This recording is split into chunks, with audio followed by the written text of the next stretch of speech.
हाँ तो दोस्तों, इस वीडियो के अंदर हम वैगन लर्निंग के आईपीओ के बारे में बात करेंगे और जानेंगे कि इस आईपीओ के अंदर आपको अप्लाई करना चाहिए या नहीं। चलिए शुरू करते हैं। तो देखिए, सबसे पहले हम ये जानेंगे कि ये कंपनी क्या काम करती है। ये जो कंपनी है, कंपनी कॉर्पोरेट के रिगार्डिंग जो भी यहाँ पे ट्रेनिंग वगैरह होती है, जो भी यहाँ पे जो एम्प्लॉयज वगैरह होते हैं, जो एज अ फ्रेशर्स किसी कंपनी में ज्वाइन वगैरह करते हैं, तो उनको यहाँ पे ट्रेनिंग वगैरह जो प्रोवाइड करवानी होती है वो ये कंपनी में प्रोवाइड करवाती हुई नजर आती है। और उसके अलावा यहाँ पे जो भी डिजिटल लर्निंग के रिगार्डिंग जो भी प्रोग्राम्स वगैरह होते हैं और स्किल डेवलपमेंट के रिगार्डिंग जो भी सॉल्यूशंस होते हैं वो ये कंपनी में यहाँ पे प्रोवाइड करवाती हुई नजर आती है। अगर डिजिटल लर्निंग में अगर हम बात करेंगे, जैसे डिजिटल लाइब्रेरी हो गया, कंटेंट डेवलपमेंट हो गया, तो वैसी सर्विसेज ये कंपनी में प्रोवाइड करवाती हुई नजर आती है। अब इसके अलावा अगर हम बात करेंगे तो करंटली ये कंपनी का प्रेजेंस अगर हम बात करेंगे इंडिया में, तो ये कंपनी का प्रेजेंस है ही है। और इसके अलावा अगर हम ये कंपनी के एक ब्रांच ऑफिस की अगर हम बात करेंगे तो एक ब्रांच ऑफिस हमें यहाँ पे कंपनी का दुबई में यहाँ पे करंटली भी नजर आता है।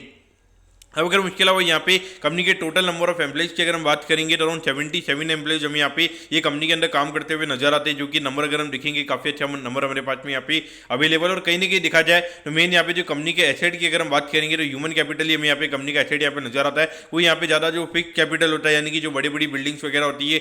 जो बड़ा बड़ा लैंड वगैरह होता है, तो वैसे यहाँ पे कोई एसेट हमें पर्टिकुलरली कंपनी का नजर नहीं आता है। मेन जो ह्यूमन कैपिटल यानी कि जो नंबर ऑफ एम्प्लॉइज जितने ज्यादा यहाँ पे बढ़ेंगे वो हमें इंडिकेट करेगा कि यहाँ पे जितना ज्यादा और ज्यादा हमें यहाँ पे ये कंपनी का बिजनेस ग्रो होता हुआ नजर आएगा।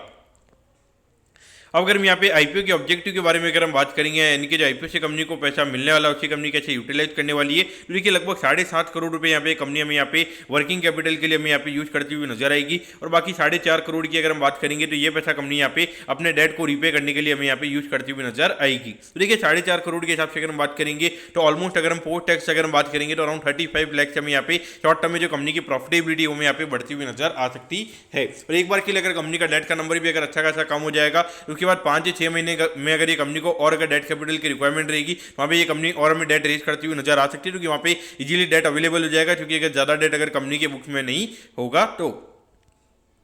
अब अगर हम कंपनी के फाइनेंशियल्स के बारे में अगर हम बात करेंगे तो देखिए 2022 में लगभग 9 करोड़ की लगभग ये कंपनी का रेवेन्यू का नंबर था। फिर ये नंबर में लगभग 16 करोड़ के लगभग होता हुआ नजर आया था। फिर उसके बाद अगर हम अगले फाइनेंशियल ईयर में अगर हम बात करेंगे तो फेब तक का डेटा हमारे पास में यहाँ पे अवेलेबल है, और वहाँ पे अराउंड 31 करोड़ के लगभग का रेवेन्यू का नंबर में हमारे पास में यहाँ पे अवेलेबल है। तो यहाँ पे थोड़ा पूरा डेटा अपडेटेड नहीं है, लेकिन पिछले साल अगर हम बात करेंगे तो अराउंड 33 करोड़ के लगभग का रेवेन्यू यहाँ पे कंपनी ने पिछले पूरे फाइनेंशियल ईयर में किया है। और बाकी अगर हम 24-25 वाले फाइनेंशियल ईयर की अगर हम बात करेंगे तो वहाँ पे लगभग दिसंबर तक का डेटा हमारे पास में अवेलेबल है, और 9 महीने में लगभग 33 करोड़ के लगभग का रेवेन्यू कंपनी ने यहाँ पे और कर लिया है। यानी कि जितना यहाँ पे पिछले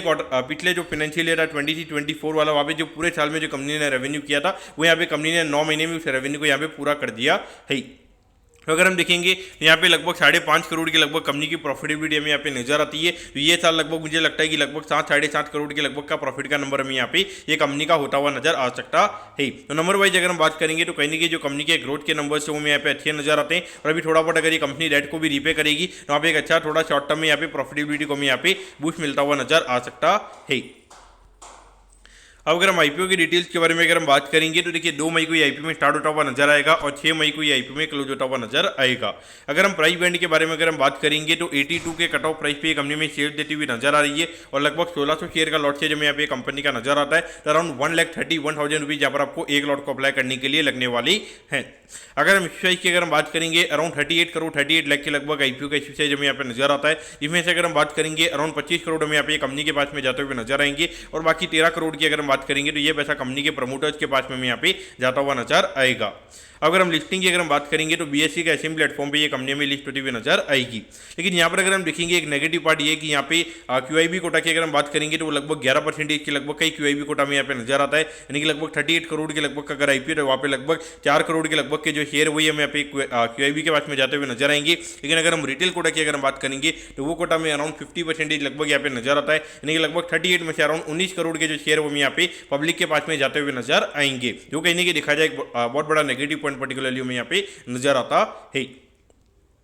अब अगर यहाँ पे टाइम टेबल के बारे में अगर हम बात करेंगे तो देखिए 7 तारीख को आपको पता चल जाएगा कि आपको अलॉटमेंट मिला ही, अगर अलॉटमेंट नहीं मिलता तो 8 तारीख को रिफंड मिल जाएगा। 8 तारीख को आपके डिमेट अकाउंट में शेयर आ जाएंगे अगर आपको अलॉटमेंट मिलता है, और 9 तारीख को ये कंपनी में लिस्ट होती हुई नजर आएगी।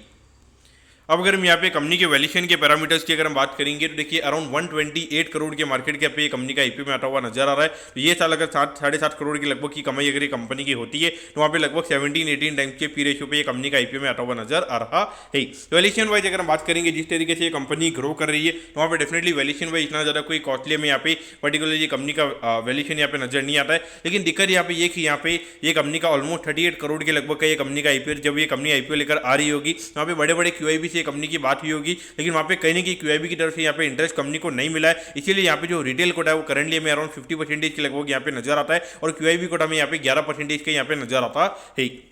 तो कहीं ना कहीं अगर हम देखेंगे जो बड़े बड़े क्यूआईबी जो थे उन्हें डेफिनेटली जो हमको डेटा यहाँ पे दिख रहा है उसके कंपैरिजन में उनको ज़्यादा पता होता है। और अगर क्यूआईबी का अगर इंटरेस्ट यहाँ पे काफ़ी कम है तो कहीं ना कहीं हो सकता है कि जो नंबर्स हमको यहाँ पे दिखाए गए हैं उसके अलावा यहाँ पे एक्चुअल में क्या हो सकता है कि कंपनी के नंबर्स यहाँ पे वो हो ही ना। इस पॉइंट ऑफ से देखा जाए तो मेरे हिसाब से थोड़ा बहुत ज़्यादा ये मुझे पर्टिकुलरली रिस्की बेट लगता है, क्योंकि 38 करोड़ में से जब 19 करोड़ के शेयर यहाँ पे पब्लिक के पास में हमें जाते हुए नजर आएंगे तो इतना मैं श्योर हूँ कि 19 करोड़ में से लगभग 10 से 11 करोड़ के लगभग की सेलिंग हमें यहाँ पे आती हुई नजर आएगी। और उसके अलावा हम 40% के जो शेयर वो हमें एचएनआई के पास में जाते हुए नजर आएंगे, यानी कि लगभग 15-16 करोड़ के जो शेयर वो हमें यहाँ पे एचएनआई के पास में जाते हुए नजर आएंगे। और 5 से 6 करोड़ की सेलिंग हमें वहाँ पे भी आती हुई नजर आएगी। तो लगभग 15-16 करोड़ की अगर जब सेलिंग आएगी और वहाँ पे 10% के प्रीमियम पे भी अगर ये कंपनी का आईपीओ खुलना चाहिए वहाँ पे लगभग 16-17 करोड़ की डिमांड हमें यहाँ पे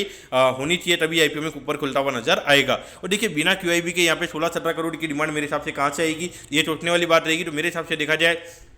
तो अवॉइड करना यहाँ पे सही रहेगा, क्योंकि आईपीओ का साइज काफी बड़ा है। अगर ये आईपीओ का साइज अगर 15-16 करोड़ के लगभग होता तो मेरे हिसाब से वहाँ पे इसको मैनेज इजीली किया जा सकता था। लेकिन जिस तरीके से अभी मार्केट में थोड़ी अनसर्टेनिटी बनी हुई है तो वहाँ पे लगभग 38 करोड़ के आईपीओ को भी मैनेज करना मेरे हिसाब से थोड़ा मुश्किल रहेगा। इस पॉइंट से देखा जाए तो मेरे हिसाब से अवॉइड करना यहाँ पे सही रहेगा। मैं 100% आईपीओ को अवॉइड करने वाला हूँ। ये मेरा पर्टिकुलरली ये व्यू यहाँ पे ये आईपीओ को रिगार्डिंग रहेगा। दोस्तों मैं कहता हूँ कि वैगन्स लर्निंग के आईपीओ के बारे में आपको सब कुछ समझ में आ गया होगा। अगर आपकी कोई भी क्वेरीज है आप कमेंट कीजिए, मैं जरूर आपके कमेंट पर रिप्लाई करूंगा। ओके दोस्तों, thank you, have a nice day.